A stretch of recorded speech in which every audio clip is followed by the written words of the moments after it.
On a walk on field. Here I am, Palvin. Why is walking important here? Well, walking is important because it helps their muscles grow. It's healthy. Like us, we have to go for walks because it's healthy for us and helps our joints grow. Is walking just about making them run? No, you can make them just walk. Sometimes, yeah, just make them walk. Sometimes they can run. What else can you do on your walk? You can sometimes, lots of people, and some people do this, they train their dogs on walks. Like they get them to heel, they get them to sit and all of that.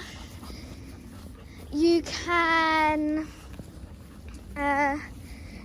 train your dog around other dogs. You can meet up with dogs on walks.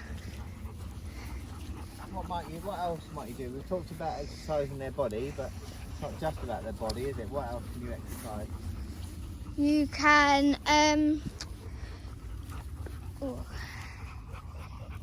What other part of a dog can you exercise on a walk? you can exercise their brain How might you do that? because they're in their brain. You're making their brain work hard on it, like By doing what? What can you do? What little things can you do? getting them to heel, like I said, and chasing after the ball. Okay, what else can you do with their ball? You throw them.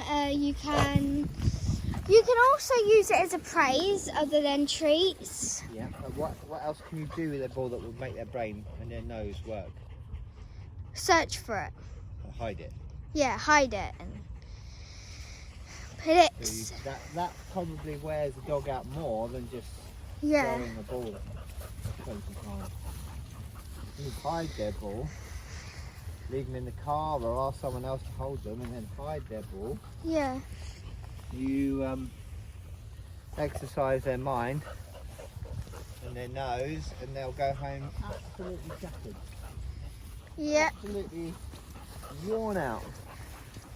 I mean, for puppies, when you do that, just hide the ball when they should be done for the day, because it is hard for them to find the ball. It might not be for you, but That's actually an interesting point, puppies. So, puppies' bones are not formed properly when they're first allowed out on their walks, but it's important to bring them out. And actually, you can wear a dog out, a puppy out, by taking them to new locations, letting them see new things, letting them stand on different surfaces, uneven surfaces, surfaces that are hard, surfaces that are soft, mud, river banks, river beds, obviously shallow river for a puppy, unless you're teaching them to swim. Take them in the woods, take them on leaves, concrete, short walks through the town centre. Like I said, short walks for puppies are best, but you don't have to take a puppy on miles and miles of walks. If you took a puppy into a town centre and let them sniff the bakery and the cheese shop and the estate agent and the travel agent, that would tire the dog out. And at the same time, let them see the steps, the big steps, the small set of steps, meeting other dogs, seeing all the traffic. Even walking on the paint of a zebra crossing would feel strange to a dog, and that would be, real head to toe engagement and socialization for them. We always think socialization means get them to meet 20 dogs, but actually it's not. It's about getting them to see the world, so that and that's when they take in all that information. Finn? They take in all that information when they're young, and they're great at taking in information when they're young. And the more you do when they're young, again only in small bursts, the less sort of behavioural issues we would expect to see when they're older. If you think of guide dog puppies and police dog puppies and other assistance dogs and service dogs, they have a very, I want to say strict, I guess strict program of things that they must go to, they must see. They must go to the train station, they must go to the supermarket, they must see slippery floors, they must see gravel, they must see all these different things, so that when they're out working, nothing is a surprise, nothing shocks them, nothing makes them worry, nothing gets them stressed, because they've seen it all, they've worked through it, they understand that it's not going to kill them, and so that's vital. And even if you get a rescue dog who's maybe a couple of years old who may have missed out on that, it's never too late to start. Make it fun, make it exciting, keep the stress levels low, always have a massive bag of treats. You can see I've got a big bag of stinky cheese and stinky hot dogs, and Tia's got a massive bag as well. So I mean, these dogs are very well socialised, so they don't have any issues. But if we saw any issues, then we could work on it. Sometimes Finn barks at other dogs, so we will distract him away and get him to think about doing something else. We might hide some treats. Not only with dogs, but some police horses go around looking at stuff because they sometimes go to jobs as well. Yeah, the police horses in this country work incredibly hard, and so they have to be exposed to all sorts of different things as well. Horse trading is slightly different, but it is exactly the same in that you need to show them as many different environments as possible, get them used to it, and show them that there's nothing to be scared of. Above all, have fun, because if you're having fun, then they are. I mean, these three are having great fun. Oh, don't look at Hero, she's doing a poo. Don't do that.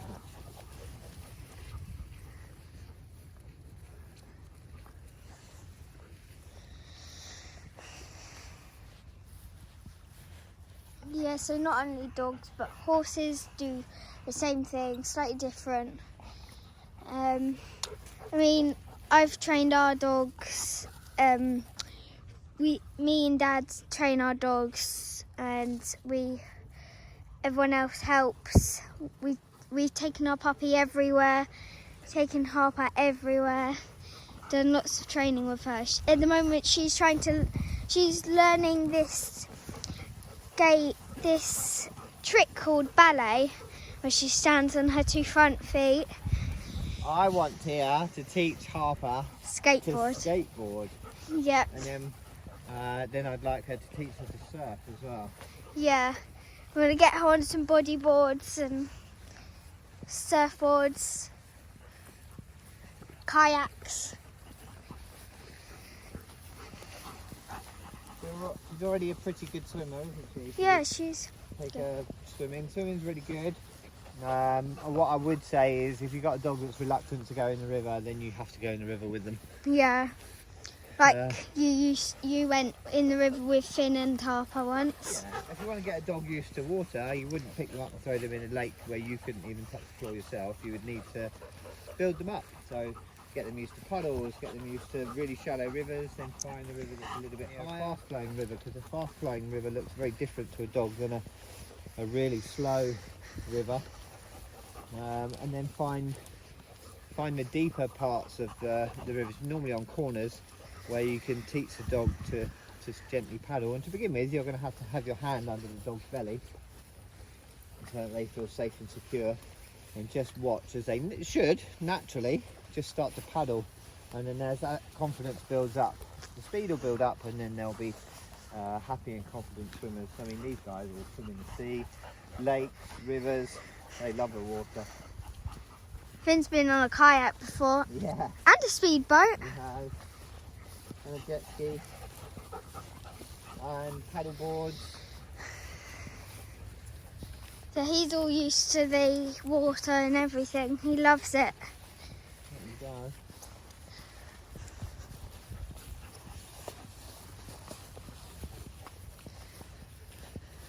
Biggest thing is to enjoy your dog. It is 15 years if you're very lucky, 15, maybe 18 if you're incredibly lucky, Yeah. years of commitment. You know, they are, I don't want to use the word work, but they are as much work as a child. You think the amount of sort of work you have to put into making your child polite and that sort of stuff. Well, the same really goes for the dogs, and you really have got to show them everything. You know, adapt your life so that your dog can go everywhere with you. If I go into town for a coffee, I'll pick the coffee shop where Finn's allowed, or Harper's allowed. Probably wouldn't choose to take Maxie for a coffee in town. No. She would be on the table and behind the bar. But yeah, if we go for dinner, we always try and make sure it's somewhere that Finn can come. If we walk into town, we'll try and make sure that there's someone who can go into the shop whilst I stay outside with Finn. We would never leave any of our dogs tied up outside a shop. No. Pet theft is a big thing. So I'd enjoy it because it is a huge adventure. With my dogs, every time we go out, it's an adventure, and we'll climb trees and we'll go in rivers and splash in puddles and hide balls and treats and stuff. And they come home and they're absolutely exhausted, aren't they, Tia? Yeah, especially if you go to like a field that has lots of hay in it, and you can hide a ball under a loaf of hay. Yeah. Well, and on top, and yeah, so.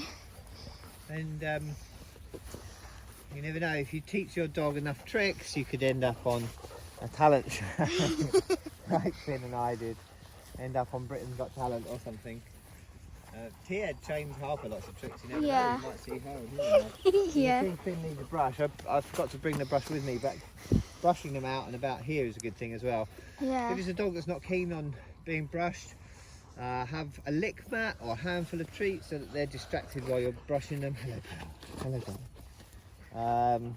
Whilst you're brushing them, and of course leaving their hair out here is good for the birds because they can come and pick it for their nest.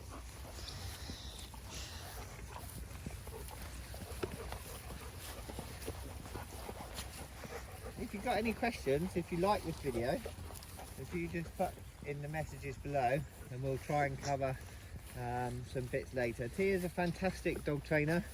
She's probably better than me. But yeah, we'll answer your questions. We've got 6 dogs in total, and a parrot and a cat, and the parrot's sort of part trained as well. Yeah. The cat isn't. Apart from that, we're trying to train her not to get herself out of her cage. So the parrot. Yeah. Do click a session with the dogs, or even with the parrot if you want, Yeah. or with the kids. Click a session with the children. That's great. Teaching your children clicker. Jamie, who loves Kitty, Kitty loves her, is Kitty. Kitty our cat. She's trying to teach her clicker, and I think it's going very well.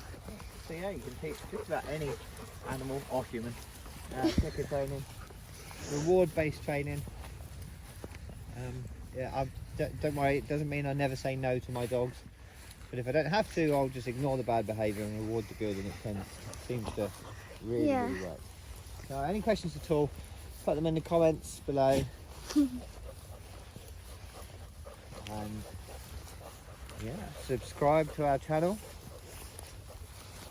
Join us for some more Tia and Daddy Doggy Tips.